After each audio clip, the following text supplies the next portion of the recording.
raiva ou vingança. Não sinto, não tenho lembrança. Perdão é deixar apenas ir. Sem ressentimento, apenas permitir. Se conhecer é se dar valor, é reconhecer o poder do eu sou. Tudo está em você, é simples, basta se render. Não existe verdadeiro sucesso sem sucesso emocional. Apesar de existirem centenas de palavras em português para descrever emoções, a maioria das pessoas vivencia em média apenas uma dúzia de emoções diferentes ao longo de uma semana comum. Isso não reflete uma limitação emocional, mas sim os padrões limitados de foco e consciência que costumamos adotar no dia a dia. Listagens em português mostram cerca de 85 emoções positivas e 90 negativas, o que já revela uma leve predominância de termos para estados emocionais desagradáveis. Isso indica uma tendência cultural. Temos mais palavras e mais atenção voltadas para o que nos faz mal do que para aquilo que nos faz bem. Mas a verdade é que a vida é uma experiência emocional. A qualidade das emoções que você sente define, no fim das contas, a qualidade da sua vida. Sua felicidade e seu equilíbrio dependem disso. Um dos maiores obstáculos enfrentados por muitas pessoas é a dificuldade em nomear e compreender as próprias emoções. Sem nome, não há entendimento. Sem entendimento, não há transformação.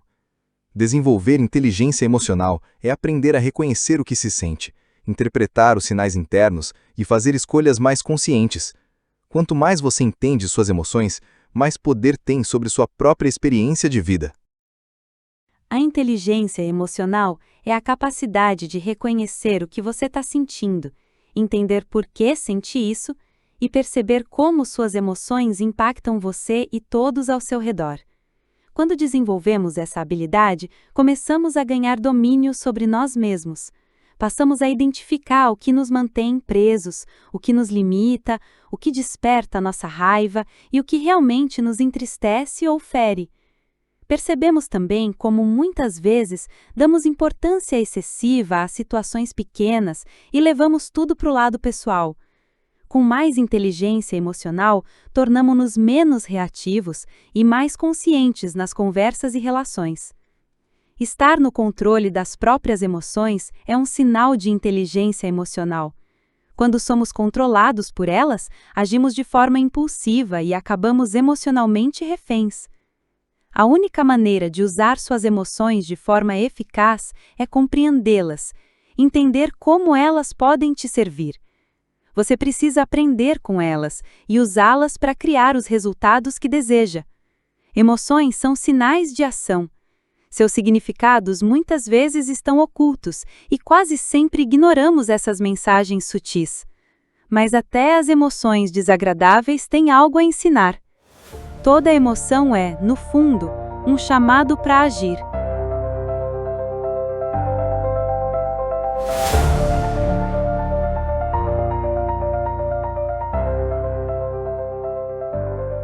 Você se considera uma pessoa emocionalmente inteligente?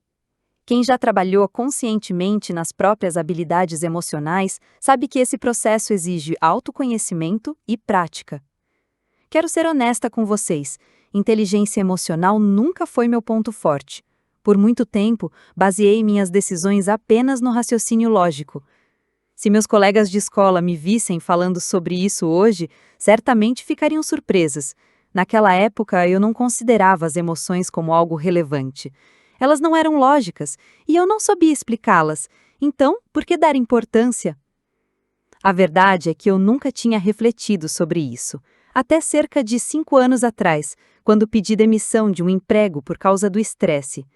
Foi nesse momento que meu lado emocional se revelou com força. Mesmo sendo alguém que raramente chorava, especialmente em público, eu não conseguia mais conter as lágrimas. Elas surgiam nas horas mais inconvenientes. Eu me pegava indo várias vezes ao banheiro só para esconder meu sofrimento. Ali ficou claro, eu precisava resolver aquilo. Mas afinal, o que é essa tal de inteligência emocional? A maioria das pessoas escuta o termo e foca apenas na palavra emocional, o que costuma remeter a algo negativo, alguém sensível demais, fora de controle. Essa também era a minha visão, Mas com o tempo, entendi que essa ideia estava completamente errada. A verdadeira inteligência emocional é a capacidade de reconhecer, compreender e lidar com as próprias emoções e também com as emoções dos outros. Ela se baseia em 3 habilidades principais. Primeiro, a consciência emocional, ter empatia consigo e com os outros. Segundo, a capacidade de usar as emoções a seu favor, inclusive na solução de problemas. E terceiro, a gestão emocional, saber regular suas emoções e ajudar os outros a fazerem o mesmo. Portanto, ser muito emotivo não significa ser emocionalmente inteligente. Pelo contrário, algumas pessoas simplesmente reagem às emoções sem entendê-las ou refletir sobre elas, sem considerar o momento, o contexto ou o impacto que isso tem ao redor. A inteligência emocional diz respeito à forma como lidamos com nós mesmos e com os outros. Ela envolve 4 domínios essenciais que merecem atenção: autoconsciência, autogestão, empatia e habilidade relacional. A autoconsciência é a capacidade de reconhecer o que estamos sentindo e entender por que estamos sentindo. Ela é a base da intuição e de uma boa tomada de decisão. Além disso, atua como uma bússola moral. Já a autogestão diz respeito à habilidade de lidar com emoções difíceis, para que elas não atrapalhem nosso bem-estar ou desempenho. Isso inclui saber reconhecer essas emoções no momento certo e aprender com elas, pois todas têm uma função. Também é importante canalizar emoções positivas, nos engajando, entusiasmando e mantendo o foco.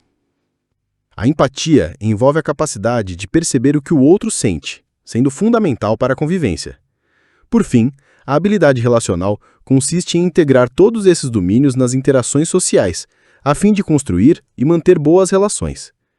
É isso que chamo de inteligência emocional. Existem diversas definições por aí, mas essa é a essência. Pouca gente sabe que a parte do cérebro responsável pela inteligência emocional e social é a última a se desenvolver completamente. Como o cérebro é moldado por experiências repetidas, graças à sua neuroplasticidade, meu argumento é claro. Devemos ensinar crianças desde cedo, e de forma contínua, a desenvolver autoconsciência, autogestão, empatia e habilidades sociais. É verdade que nas últimas décadas, as crianças vêm crescendo em ambientes intelectualmente mais ricos. Mas será que estamos nos tornando mais emocionalmente inteligentes? Eu gostaria de acreditar que sim. Contudo, os índices crescentes de guerras entre grupos, discursos de ódio e violência familiar mostram um cenário preocupante. Sinais de emoções fora de controle, com consequências perigosas. Por isso, defendo com convicção a inclusão de programas de educação socioemocional em todas as escolas do mundo. Agora, respondendo a uma pergunta comum: as mulheres são mais emocionalmente inteligentes que os homens? A inteligência emocional é um conjunto de competências: autoconsciência, autogestão, empatia e habilidades sociais. Em média, mulheres tendem a se destacar na empatia emocional, sentir o que o outro sente no momento, e nas habilidades sociais, mantendo harmonia em grupos. Homens, por sua vez, costumam ter maior autoconfiança, especialmente em contextos coletivos, e melhor desempenho na gestão de emoções difíceis.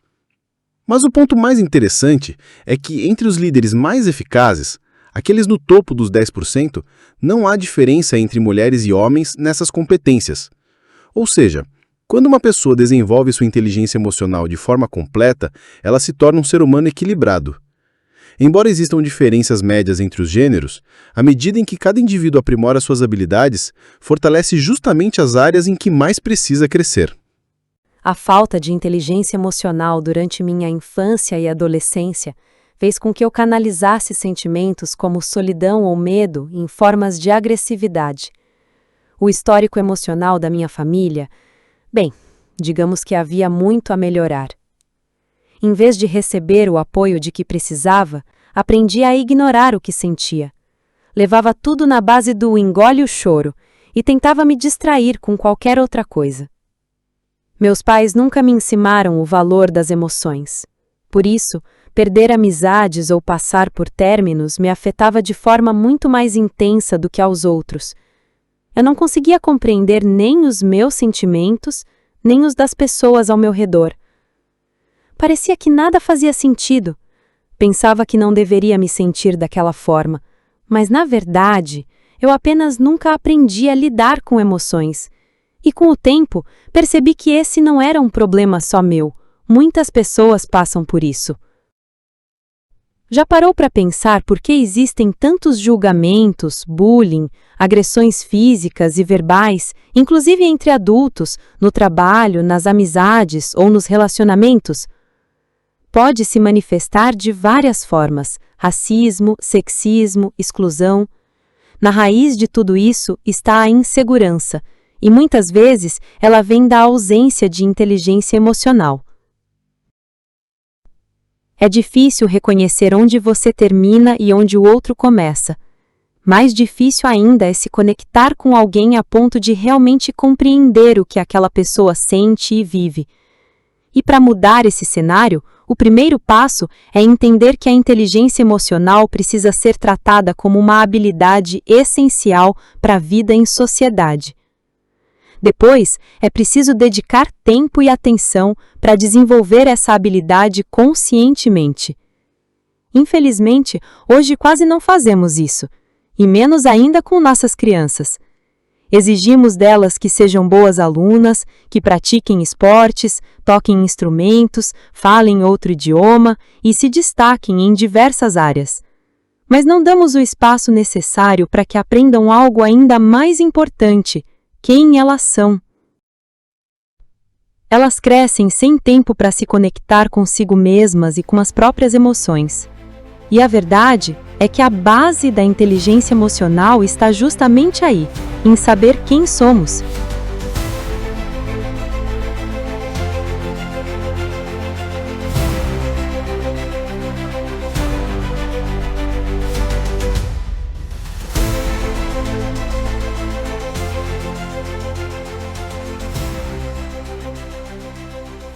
Quando você se familiariza com as mensagens ocultas por trás das emoções e entende seus sinais de ação, até mesmo as emoções desagradáveis podem se tornar suas aliadas. Aprender a interpretá-las liberta você do medo e abre caminho para experimentar a plena riqueza emocional que a experiência humana oferece. Cada emoção carrega uma mensagem, mesmo as desconfortáveis. Estamos acostumados a acolher as mensagens das emoções agradáveis, mas raramente paramos para ouvir o que as desagradáveis estão tentando nos dizer. Quando não compreendemos essas emoções, elas se tornam experiências negativas e difíceis de lidar. Mas mesmo as emoções negativas contêm instruções positivas. Elas têm o poder de nos ensinar, nos guiar e nos transformar. Sentimos emoções por muitos motivos. Elas são essencialmente a linguagem do subconsciente, e podemos dominá-las quando compreendemos como elas nos servem, em vez de nos dominar. Considere, por exemplo, a mágoa. Ao longo da vida, todos nós já nos sentimos magoados. Esse sentimento aparece sempre que vivenciamos uma perda, seja de confiança, de conexão ou de expectativas não realizadas, seja com nós mesmos ou com pessoas que amamos.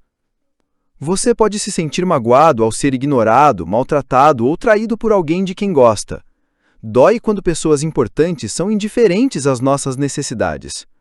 Essa dor costuma se manifestar como raiva, tristeza ou decepção. E qual é a mensagem da mágoa? Benjamin Franklin disse: "Aquilo que machuca, instrui." A mágoa revela que suas expectativas não foram atendidas. Talvez você esperasse que alguém cumprisse sua palavra e isso não aconteceu. E aí sente que perdeu algo: intimidade, confiança, respeito. Mas talvez o que você precise perder seja a ilusão de que essa pessoa quis ferir você de propósito. A verdade é que muita gente não percebe o impacto que suas palavras ou ações causam na vida dos outros. A solução começa pela comunicação. Fale com quem te feriu. Explique como se sente. As pessoas só podem atender suas expectativas se você as expressar claramente. Lembre-se, valores variam de pessoa para pessoa. Algo muito importante para você pode não ter o mesmo peso para outro. Agora pense na raiva. Muitas vezes sentimos raiva como resultado da mágoa. Mas o que a raiva nos ensina? Como ela pode servir a nós em vez de alimentar o caos? A raiva surge quando nos sentimos injustiçados, ameaçados, feridos ou impotentes. É uma resposta fisiológica do corpo, ativada por um mecanismo de defesa. A adrenalina é liberada, preparando-nos para reagir a uma possível ameaça. Com ela, vêm outras emoções: frustração, irritação, ressentimento, até ódio. Muitas vezes usamos a raiva para esconder a dor.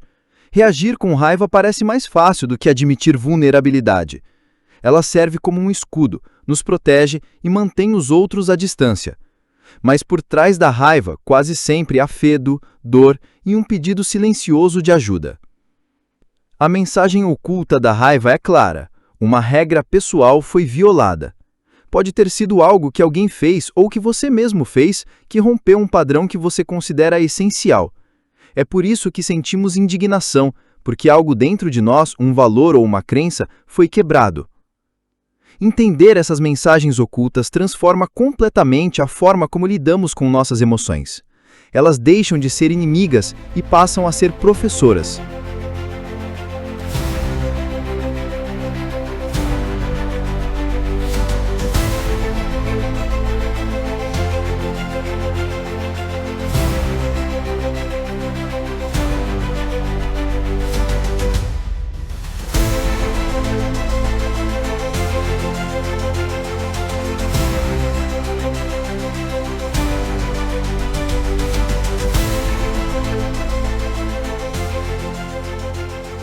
Grande parte da raiva que sentimos não vem do que está realmente acontecendo no momento, mas de histórias antigas, uma mágoa passada, uma ferida antiga, uma preocupação persistente. Perguntas como: será que sou respeitado? Será que sou cuidado o suficiente? Ou pensamentos do tipo: como eles ousam? São reflexos de uma mentalidade infantil do ego, o que também podemos chamar de mente dramática. Essa mente dramática tende a ampliar os problemas, transformando situações comuns em algo muito maior do que realmente são, tudo por falta de perspectiva. À medida que você viaja, amadurece e ganha experiências, percebe que o mundo está cheio de desafios reais: pobreza, sofrimento, dor, lutas profundas. Esse tipo de perspectiva ajuda a relativizar coisas pequenas, como alguém te cortar no trânsito. De repente, isso já não parece mais tão importante. A verdade é que, se você se irrita repetidamente com as mesmas coisas, você está sendo vítima da sua própria mente dramática. E essa vítima é você mesmo. Mas há uma saída. Você tem o poder de interromper esse ciclo. O segredo está em aumentar o intervalo entre o estímulo e a resposta. É nesse espaço que mora o autodomínio. Ao ampliar esse intervalo, sua mente deixa de ser impulsiva e se torna intencional. A raiva, ao contrário do que muitos pensam, não é uma demonstração de força ou de estar certo. Ela é, na verdade, o grito de uma dor mais profunda. Raiva é uma emoção secundária. A emoção primária por trás dela é a frustração. Frustração é a sensação de estar longe de algo que você deseja, uma conquista, uma experiência, uma oportunidade. Você quer que algo aconteça, mas não sabe como fazer acontecer. Se quiser vencer a raiva, é preciso parar de alimentar essa frustração. É normal querer coisas, mas é preciso deixar de lado o padrão de pensamento negativo que diz: você está errado, isso não deveria estar acontecendo assim. No momento em que você começa a exigir, tem que ser do meu jeito, e culpa os outros, dizendo, você é o problema, você entra automaticamente no drama mental. A frustração nasce de crenças e pensamentos rígidos. E quando ela aparece, e vai aparecer várias vezes, o melhor que você pode fazer é se tornar mais flexível e adaptável, mudar sua forma de ver a situação e ajustar sua abordagem. A mensagem por trás da frustração e da decepção é a mesma. Seu cérebro acredita que você poderia estar se saindo melhor do que está agora. Mas há uma diferença. Frustração indica que a solução está próxima, enquanto a decepção transmite a sensação de que você nunca alcançará o que deseja. Se a frustração for constante, significa que a solução está ao seu alcance, mas o que você está fazendo não está funcionando. Ou seja, é hora de mudar sua estratégia para conseguir o que quer. Cuide das suas frustrações. A frustração é uma forma da vida mostrar que você está fora do caminho, longe da sua rota. Quando você não está utilizando seus dons, talentos e recursos em sua totalidade, a frustração aparece. Ela surge quando os resultados desejados não são alcançados, ou mesmo sem gatilho claro, apenas porque você está focado demais nos problemas da vida. Esse estado emocional gera irritabilidade constante, sensação de aborrecimento, desconforto e infelicidade. Sintomas de frustrações não resolvidas. Cuide das suas frustrações. Elas são sinais de que você não está seguindo seu verdadeiro propósito. À medida que a frustração cresce e o sentimento de impotência se instala, outro estado emocional mais profundo pode surgir: a depressão. Quando você sente dor, perda e não consegue expressar ou resolver sentimentos de desamparo, mágoa, raiva e tristeza, a depressão se instala. Quando estamos deprimidos, tendemos a focar nas perdas, no vazio interior, nos sonhos não realizados e nos problemas. A sensação dominante é de inutilidade e desamparo. Segundo Martin Seligman, pai da psicologia positiva, em seu livro Learned Optimism, o núcleo do pensamento depressivo está no estilo explicativo pessimista. Ver os eventos negativos como permanentes, pessoais e generalizados, enquanto os positivos são vistos como passageiros e sem mérito. A depressão traz uma mensagem forte. Sua função é nos chamar a reencontrar um propósito na vida. Ela nos força a reavaliar o que é verdadeiramente importante. Se alguém está focando apenas em detalhes e negligenciando o essencial, isso pode ser a origem do estado depressivo. A depressão nos convida a priorizar o que realmente importa, ao invés de viverem sobrecarregados, sem direção. Aqueles que se distanciam de seus valores e deixam de alimentar suas prioridades acabam se sentindo mal na maior parte do tempo. Pessoas deprimidas frequentemente perdem de vista suas bênçãos, elas se fixam no que falta, reclamam do que perderam e raramente consideram o que ainda podem conquistar. Muitas vezes a depressão surge porque outra emoção não foi processada, a tristeza. O luto aparece diante de uma grande perda. A dor se instala quando não conseguimos dar um significado positivo a algo difícil que nos aconteceu ou quando nos sentimos impactados negativamente por situações que não podemos controlar. A dor de perder alguém querido pode ser a experiência mais intensa e difícil que enfrentamos. E a resposta saudável ao luto é a aceitação. Aceite o que não pode ser mudado e mude aquilo que for possível. Quando estiver pronto para seguir em frente, comece a focar nas possibilidades futuras, no que ainda pode ser construído. Concentre-se no que está ao seu alcance.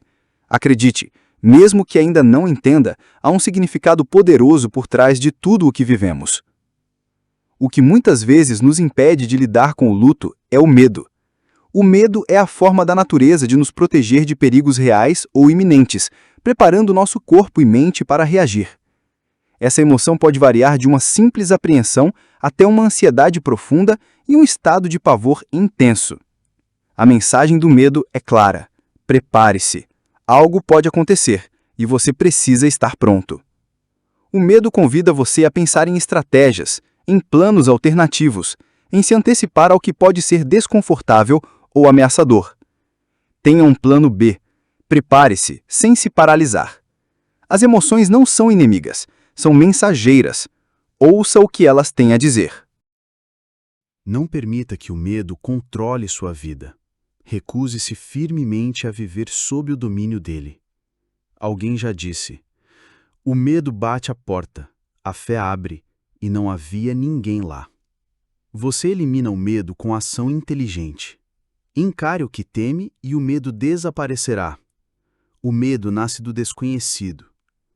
Se há algo que te assusta, estude, compreenda, converse com um profissional, mas pelo amor de Deus, não permita que isso dirija sua vida. Pense nas pessoas que têm medo de abrir um negócio, de se mudar para o lugar que realmente desejam ou de convidar alguém para sair. O que essas pessoas estão fazendo? Estão deixando suas vidas encolherem, desperdiçando o tempo precioso que têm. Estamos aqui por um curto período. Faça com que esse tempo valha a pena. Livre-se do medo. Encare-o. Outro estado emocional que pode nos desconectar profundamente é a solidão. Todos, em algum momento, sofremos com esse sentimento. Você se sente sozinho quando se percebe separado e desconectado dos outros, quando a dor do isolamento parece esmagadora e o coração partido. A solidão é um sinal claro de que suas necessidades emocionais e sociais não estão sendo atendidas. Quando você se torna emocionalmente indisponível, começa a se distanciar das pessoas, e com isso surge o tédio, o vazio. Você deseja conexão, mas constrói barreiras que impedem isso. Acaba se retirando, se tornando inacessível e indisponível até mesmo para quem te ama. Muitas vezes, pensamentos irracionais sustentam a solidão. Ideias como ninguém gosta de mim, todo mundo está ocupado, as pessoas são egoístas e não têm tempo para mim. A solidão pode ser temporária, mas o isolamento emocional e a fobia social podem evoluir para problemas clínicos. A mensagem da solidão é clara. É hora de se reconectar. Isso mostra que você se importa e que valoriza a companhia dos outros. Descubra de que tipo de conexão você precisa e haja para torná-la possível. Permita-se sentir o prazer da presença de alguém. A solidão pede que você supere seus medos de confiar nas pessoas. Todas as emoções ativas vêm com uma missão: mudar sua percepção. Elas pedem que você mude o significado que associa a eventos, coisas ou pessoas. Se continuar vendo certas situações como dolorosas, elas sempre serão. Mas se você mudar o significado, pode transformar a experiência. Uma das emoções mais perigosas é a sensação de inadequação ou indignidade. Ela tira sua vontade de viver com plenitude. Você sente que não é capaz de fazer algo que deveria saber fazer. Mas essa emoção vem com uma mensagem poderosa. É hora de crescer e se desenvolver.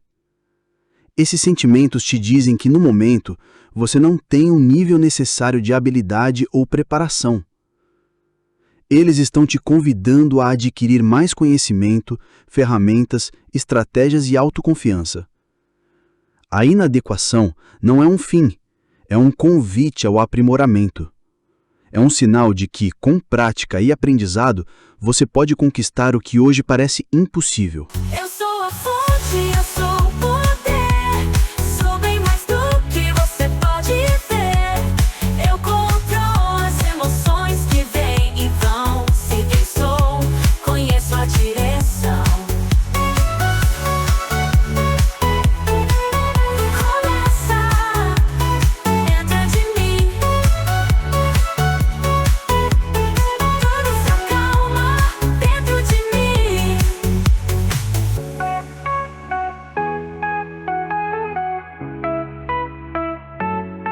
Uma das formas mais eficazes de desenvolver autoconfiança é refletir com clareza sobre quem você é e o que realmente deseja.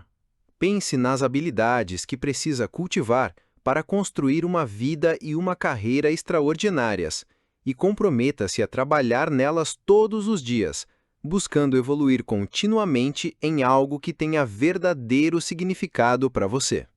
À medida que se tornar melhor nessas áreas, as pessoas começarão a notar e você ouvirá comentários como "Você é ótimo nisso" ou "Que trabalho incrível". Esses reconhecimentos não apenas reforçarão sua competência, como também fortalecerão ainda mais sua autoconfiança. Quando você deixa de focar no seu próprio crescimento e passa a se incomodar com o crescimento dos outros, pode acabar despertando a inveja. A inveja é uma emoção autodestrutiva, que não surge porque você tem pouco, mas sim porque alguém tem mais. Estar ao lado de pessoas felizes saudáveis ou financeiramente bem quando você está passando por doenças ou dificuldades, pode facilmente provocar esse sentimento. Quando perceber que está com inveja, questione-se e use essa emoção como um sinal de desenvolvimento pessoal. Pergunte-se: como posso melhorar minha vida em relação ao que ela era? Quais são meus novos objetivos? Qual plano de ação devo seguir para alcançá-los? Que habilidades preciso desenvolver para ter sucesso? Como posso contribuir mais com o mundo? Já a emoção de culpa, arrependimento e remorso está entre as mais evitadas pelos seres humanos, e com razão. A culpa saudável aparece quando você fere alguém, ou a si mesmo, quando suas ações vão contra os seus próprios valores. Ela traz sensações de vergonha, indignação, arrependimento e um profundo incômodo interior. Essa emoção é, na verdade, uma forma de raiva voltada para dentro. Quando bem compreendida, a culpa envia uma mensagem clara: corrija o que for possível e comprometa-se a nunca mais repetir o erro.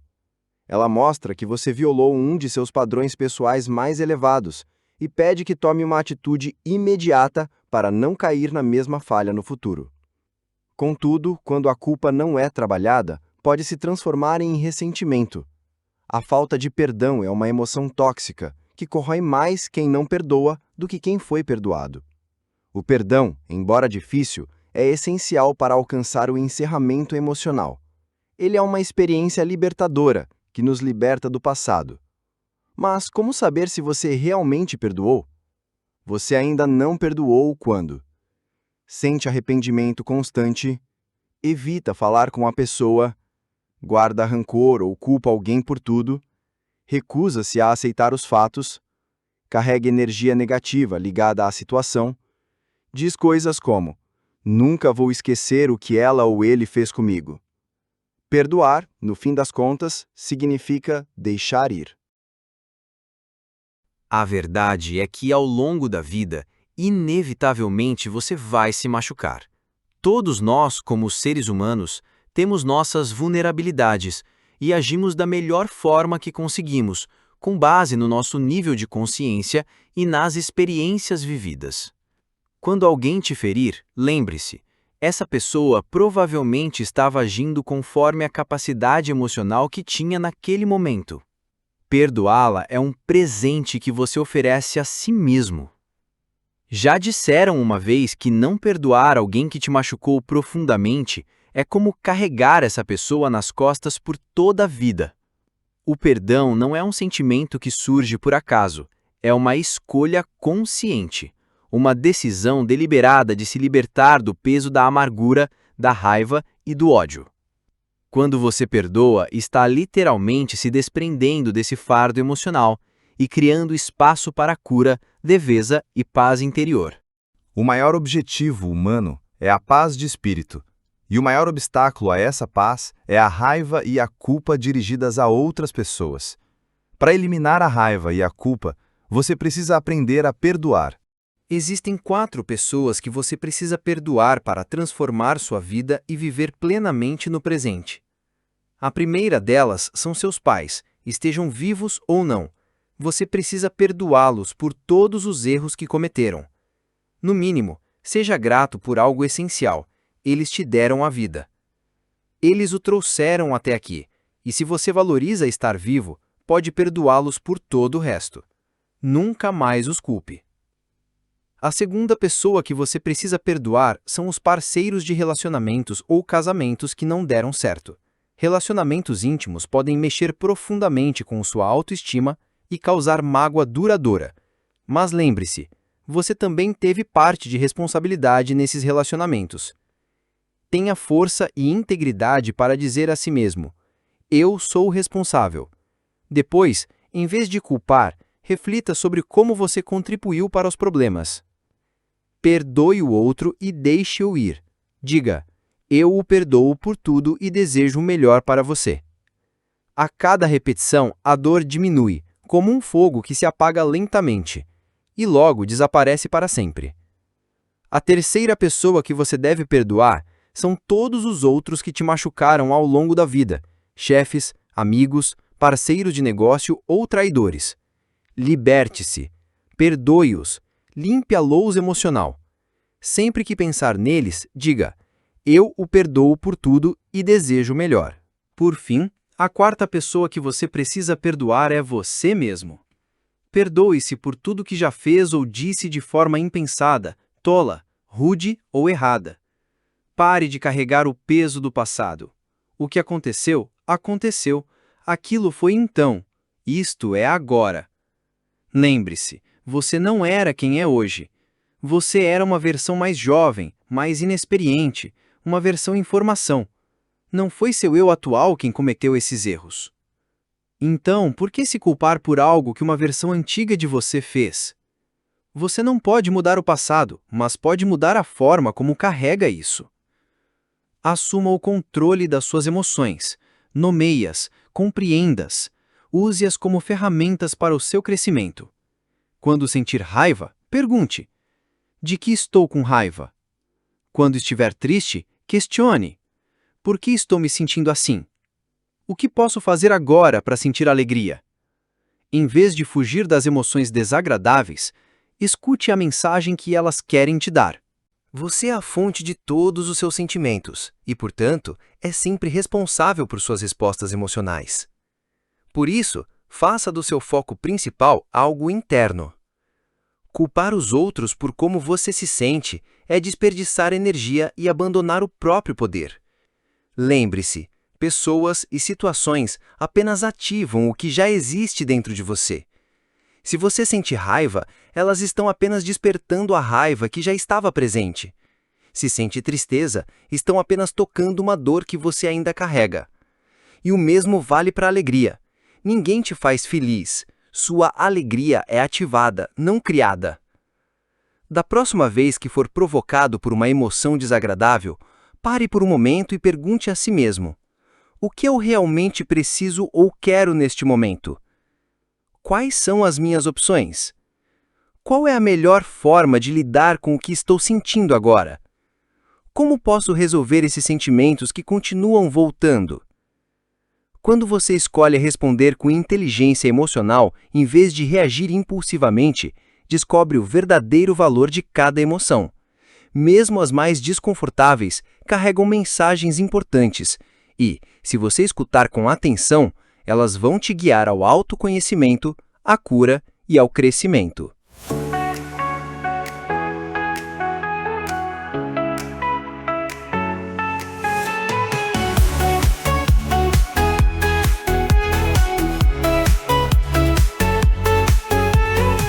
Tudo mudou quando me encontrei.